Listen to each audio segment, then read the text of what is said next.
Il est contre-productif de vouloir devenir la meilleure version de soi-même tant qu'on n'a pas travaillé sur la pire version de soi-même. Je m'explique. Vous avez remarqué que quand on demande à quelqu'un comment est-ce que tu te sens à propos de toi, elle est comment la relation avec toi-même? La plupart des gens ont des aspects d'eux-mêmes qu'ils n'aiment pas. Ils détestent des aspects de leur personnalité, des parties de leur corps, une partie de leur histoire, de leur passé. Alors, si on est dans ce cas-là, c'est pas en accomplissant de nouvelles choses, en devenant meilleur encore et encore, que ces gens deviendront plus heureux et plus épanouis. C'est en travaillant sur leur rapport à ces aspects d'eux-mêmes qu'ils détestent et qui se trouvent déjà en eux. Parce que croyez-moi, tant qu'ils n'ont pas amélioré leur rapport à ces aspects d'eux-mêmes qu'ils détestent, ceux-ci continueront de se manifester en périphérie de leur conscience, sous forme de peur, de colère, de culpabilité, de honte, et vont altérer la façon dont ils perçoivent le monde. Ça va interférer avec leur jugement, interférer avec leur capacité à rayonner leur lumière et à réaliser leurs rêves. Et c'est extrêmement important. Arrêtez de devenir la meilleure version de vous-même et à la place, travaillez sur la pire version de vous. Dans cet épisode, je vais articuler exactement comment ça fonctionne et ce qu'il faut faire pour travailler sur la pire version de soi. Alors vous savez, les gens que j'accompagne dans les parcours en ligne de l'école Vivre Mieux ou en séance individuelle, ce que je fais, c'est que je les mets au défi de s'intéresser aux parts d'eux-mêmes qu'ils détestent. Et donc la question que je pose typiquement, c'est quelque chose comme « Dis-moi, qu'est-ce que tu détestes à propos de toi-même » Alors les gens répondent quelque chose comme « Mon apparence, ma timidité, mon côté bizarre ». Et alors qu'est-ce que tu détestes exactement à propos de ton apparence ? J'aime pas le fait que j'ai du poids, j'aime pas telle partie de mon visage. Quand est-ce que tu as commencé à détester cet aspect de toi ? Je pose cette question, c'est très important. Quand est-ce que tu te souviens que tu as commencé à te détester à propos de cette partie de toi ? Alors la personne va me dire quelque chose comme au collège. Qu'est-ce qui s'est passé au collège ? Eh bien au collège, j'ai eu l'impression d'être différent des autres. Je ne me sentais pas comme les autres. On m'a fait une remarque. Mes parents m'ont fait une remarque. Mes parents se sont moqués de moi pour ça. Mes parents m'ont culpabilisé pour ça. Et c'est très courant, vous savez, à un certain moment donné de notre vie, quand on était plus jeune, eh bien, beaucoup d'entre nous ont commencé à croire « je ne suis pas assez, je ne suis pas suffisant, quelque chose cloche chez moi ». Et vous savez, le truc, c'est que quand on a ce genre de croyance, eh bien, ça agit comme un programme subconscient. On commence à voir le monde à travers le filtre de « attention, je ne suis pas suffisant ». Et comme je ne me sens pas suffisant, je vais chercher plus de preuves pour expliquer pourquoi on n'est pas suffisant. Et comme on cherche, on trouve des explications.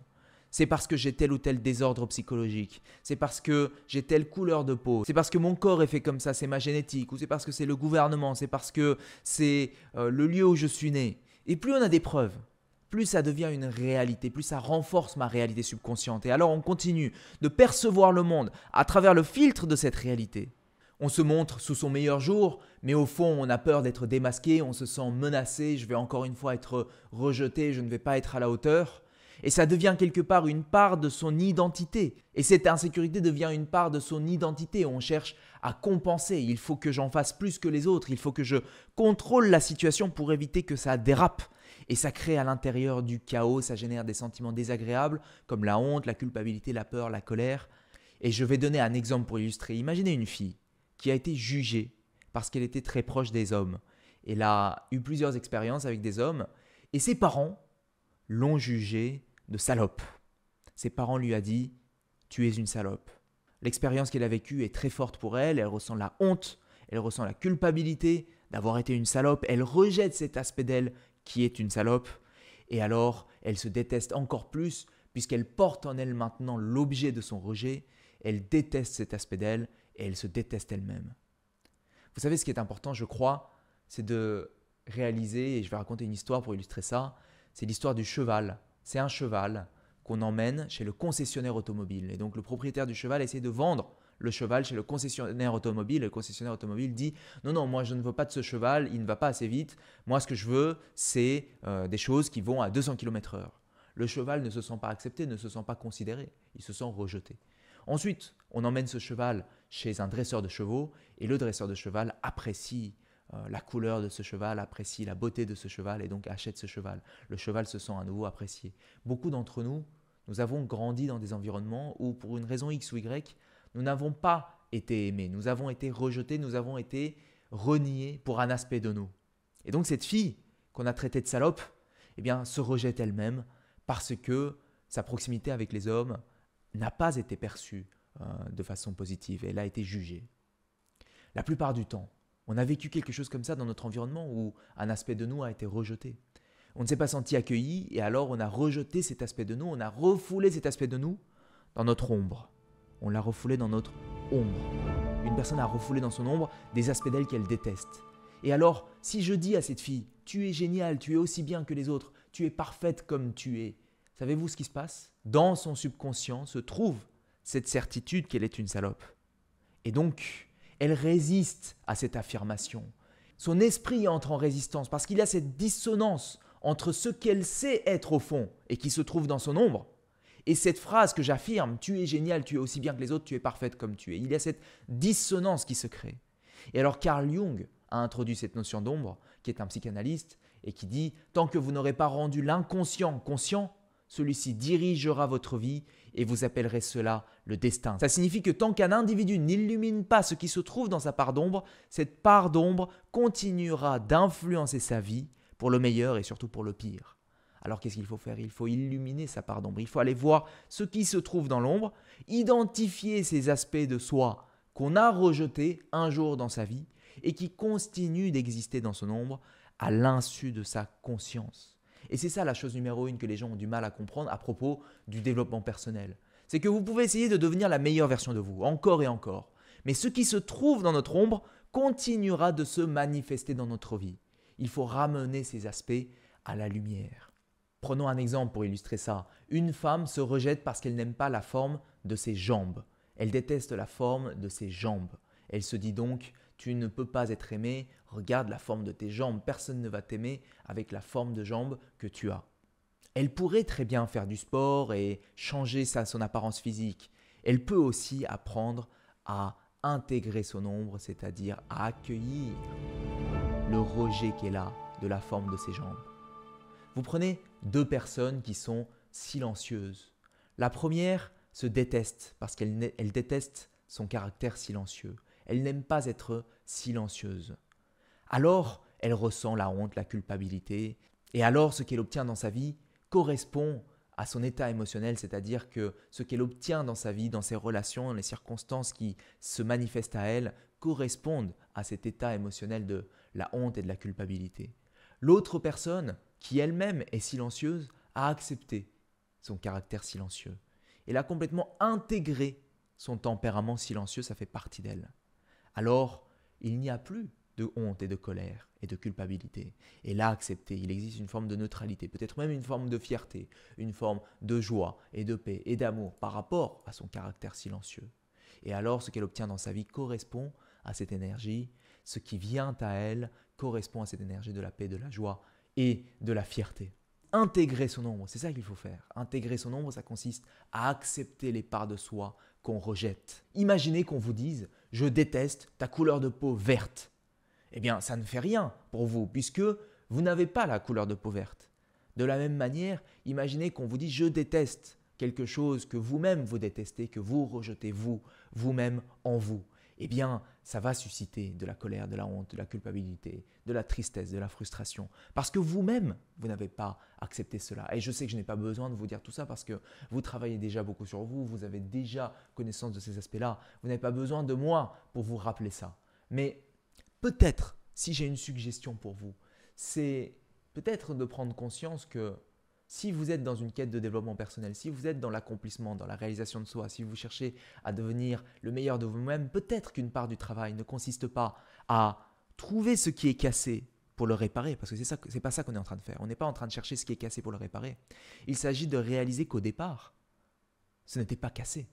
Il s'agit de réaliser que ce n'était pas cassé au départ. Il s'agit de laisser partir. Il s'agit d'identifier l'histoire qui au départ est entrée dans votre esprit et qui a agi comme un programme subconscient, qui vous a fait dire que vous n'étiez pas à la hauteur, que vous n'étiez pas assez. Et il s'agit de laisser partir cette histoire, parce qu'autrement, cette histoire continue de vous suivre et continue de se manifester dans votre vie de façon émotionnelle et a un impact dans les résultats que vous obtenez dans votre vie. Non, vous n'avez pas besoin de devenir la meilleure version de vous, vous êtes déjà la meilleure version de vous. Il s'agit d'aller voir dans votre ombre, de projeter la lumière dans votre ombre et de voir les aspects qui se trouvent là. Et ces aspects que vous rejetez, et qui crée autour de vous une énergie de honte, de culpabilité, de peur, de colère, de tristesse. Et de laisser partir cette énergie, comment? En acceptant, en intégrant cette part. Alors il y a un protocole profond que je fais avec l'école Vivre Mieux dans le parcours en ligne sur l'amour de soi que vous pouvez retrouver dans le lien qui se trouve quelque part sur cette page. C'est d'abord qu'on va mettre la lumière sur l'ombre pour voir ce qui s'y trouve, pour pouvoir intégrer ce qui se trouve dans l'ombre dans votre conscience. C'est un travail d'intégration de l'ombre. Ce n'est pas quelque chose de confortable à faire parce que c'est douloureux, c'est inconfortable, mais c'est très efficace et c'est très important. Ça consiste dans les grandes lignes à d'abord se demander qu'est-ce que vous détestez à propos de vous. Alors la fille pourra dire le fait que je sois une salope, voyez. Et alors à cette femme, je pourrais lui dire qu'est-ce qui se passerait si tu disais j'aime le fait que je sois une salope? Qu'est-ce que ça susciterait en toi? Eh bien, est-ce qu'il n'y aurait pas une voix opposée qui dirait quelque chose comme « Personne n'aime les salopes, c'est honteux d'être une salope, je me déteste parce que je suis une salope et je sais que personne ne va m'aimer parce que je suis une salope. » Ce qui se passe réellement, c'est qu'elle rejette cet aspect d'elle parce qu'à un moment dans sa vie, les autres, ses parents, l'ont rejeté. Elle a internalisé ce rejet. Est-ce que vous voyez ce que je veux dire? Alors, ce qu'on peut faire, c'est d'aller voir, de chercher à comprendre les deux aspects d'elle qui sont en jeu actuellement. Vous allez voir. Finalement, qu'est-ce qu'elle essaye de faire, la part de toi qui rejette cet aspect de toi? C'est-à-dire qu'il y a une part de toi qui rejette cette caractéristique, la caractéristique de la salope. Eh bien, elle essaye de protéger la douleur. Elle cherche à te protéger de la douleur. Elle essaye de t'aider à éviter le rejet. Mais surtout, plus important que ça, est-ce que tu prends conscience qu'elle essaye de t'aider à éviter le sentiment de honte et de culpabilité que tu as ressenti au moment du rejet? Et c'est là qu'on entre en profondeur. Et c'est là qu'on prend conscience que, bizarrement, oui, elle essaye d'éviter de revivre le rejet et d'éviter le sentiment de honte et de culpabilité, mais en attendant, ce qu'elle vit au quotidien, ce qui se manifeste dans sa vie, parce que cet aspect continue d'exister dans l'ombre, c'est justement la culpabilité et la honte. Et alors on entre en profondeur et on va aller observer la partie opposée à la partie qui rejette son côté salope. C'est justement l'adolescente qui s'est sentie salope. Cette adolescente qui s'est sentie salope. Imagine que tu es cette version de toi. Imagine que tu incarnes actuellement cette version de toi. Comment est-ce que tu te sens? Et quelle est finalement ton intention positive? Ton intention positive au moment où tu as agi comme ça. Et lorsque tes parents t'ont rejeté, lorsque tu t'es rejeté pour avoir agi comme ça, quelle était ton intention? C'était aimer et être aimé. C'était aimer et être aimé. C'était ça l'intention positive. Qu'est-ce qu'il y a de beau dans cette partie de toi que tu rejettes? La volonté d'aimer, la volonté d'être aimé, la féminité. Et ce mécanisme que tu as mis en place de te fragmenter, de rejeter cet aspect de toi, ce mécanisme de fragmentation, qu'est-ce qu'il t'empêche de faire? Eh bien, il t'empêche d'aimer, il t'empêche d'être aimé, il t'empêche d'exprimer ta féminité. En réintégrant cet aspect que tu as rejeté, qu'est-ce que tu retrouves? Ta capacité d'aimer. Alors, voilà le genre de démarche qu'on peut faire pour aller réintégrer ce qui se trouve dans l'ombre. Et je pense que vous voyez l'impact que ça peut avoir sur votre vie. Alors, si vous voulez vivre des déclics psychologiques et des activités pour cultiver l'amour de soi, en ce moment, on propose moins 50% sur le parcours sur l'amour de soi avec le code COURAGE, COURAGE. Alors, cliquez sur le lien qui s'affiche à l'écran ou quelque part en description pour vérifier si ce code existe encore au moment où vous écoutez. En tout cas, ça ne vous coûte rien de cliquer pour aller voir la vidéo de présentation qui vous parle de ce parcours et qui vous donne plus d'informations sur la démarche. Peut-être que ça vous concerne, ce travail de l'ombre, peut-être que ça vous concerne d'aller intégrer des aspects de vous que vous rejetez pour retrouver un plus grand amour de soi. Et puis, en ce moment, il y a moins 50% sur tous les parcours en ligne avec le code COURAGE. Donc, regardez en cliquant sur le lien qui se trouve sur cet écran ou alors quelque part en description pour voir si ce code existe encore, voir tous les parcours qui sont proposés. Parce qu'avec l'école Vivre Mieux, on a énormément de parcours à vous proposer pour vous aider à devenir la meilleure version de vous, à avancer et à vous améliorer, à améliorer la qualité de votre vie. Des milliers de personnes sont passées par là, des milliers de personnes ont apprécié, on a des super notes sur Trustpilot. Donc, je vous invite à aller voir. Et puis, si vous voulez continuer sur les réseaux sociaux, en podcast ou sur YouTube, il y a cet épisode dans lequel je vous donne d'autres exemples sur l'importance et la nécessité d'intégrer son ombre. Ça s'affiche quelque part, donc je vous invite à aller voir à la fin de cet épisode. Arrêtez de devenir la meilleure version de vous-même si vous n'avez pas travaillé sur la pire version de vous. Dans cet épisode, on a vu ce qui se passe quand les autres rejettent un aspect de nous, on se rejette soi-même. Il y a l'importance d'aller illuminer ce qui se trouve dans son ombre et de l'intégrer. Je vous ai proposé un exemple d'intégration de soi. J'ai pris l'exemple de cette femme qui rejetait cet aspect d'elle. Voilà, c'est tout pour aujourd'hui. Je vous souhaite le meilleur. Prenez bien soin de vous et à la prochaine fois. Ciao.